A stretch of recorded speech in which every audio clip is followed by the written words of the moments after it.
Bugun jinoyat ishlari bo'yicha Mirzo Ulug'bek tumani sudida Jinoyat kodeksining bir qancha moddalari bilan ayblanayotgan 1998-yilda tug'ilgan farg'onalik blogerga nisbatan jinoyat ishi ko'rib chiqildi.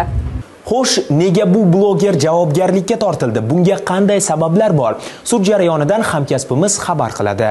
Bugun sudning qora kursisida jamoatchilik orasida yaxshi tanila olgan bloger o'tiribdi. Bunga sabab esa bundan 1 yil oldin andijonlik o'z joniga qasd qilgan tadbirkorni yaqinlaridan intervyu olib, uni o'limiga biznes hamkori sababchi degan fikrni ilgari surgan.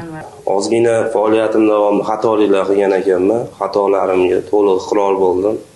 O'tgan sudlarda ham bu narsa bo'yicha o'z gaplarimni gapirganman. Shu o'rinda bizni kasbiy faoliyatimizda ozgina bir hissiyotga berilgan holatda bir oilani jabrdiyda bo'lmasligini oldin olgan holatda bu videolarni tarqatgan edi, chiqargan edim. Sababi u yerda necha bir onalar ko'z yosh to'kib menga o'z dardini izhor qilganligi uchun mana bir katta aybim ikkinchi tomonni o'rganmaganim bu o'zimga xulosa bo'ldi.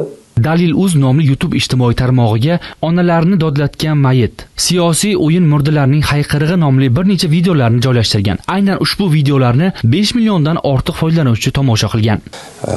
Va bizni o'sha chiqargan materiallarimizdan keyin ham ancha bir xalq ham, oila a'zolari ham duo qildi, lekin ikkinchi tomonni o'rganmay ozgina biz xatolik qildik. Ular norozi bo'ldi. Qonun ustuvor, jazo muqarrar hammamizga. Shuning uchun o'z jazoimizni oldi va bu jazoimizga ham rozimiz. Faoliyatimiz davomida kimnidir xafa qildik va kimnidir xursand qildik ham desak adashmagan bo'lamiz hozir. Va o'sha jabrlanuvchilardan ham o'z uzurimni so'raganman xato qilgan joylarim uchun. Qonunchilikda axborot resurslarini shakllantirishda va ulardan foydalanish uchun shaxsning roziligini olishi va uning ruxsatsiz unga tegishli ma'lumotlarni tarqatib yuborish mumkin emasligi belgilangan. Bloger qo'ygan videoda ikkinchi tomonning fikri o'rganilmaganligi esa uni sudlanishiga sabab bo'ldi deyish mumkin. Blogerga nisbatan sud hukmi o'qildi. O'zbekiston Respublikasi Jinoyat kodeksining 139-modda 3-qismi A bandida nazarda tutilgan jinoyatni sodir etganlikda aybdor deb topilsin.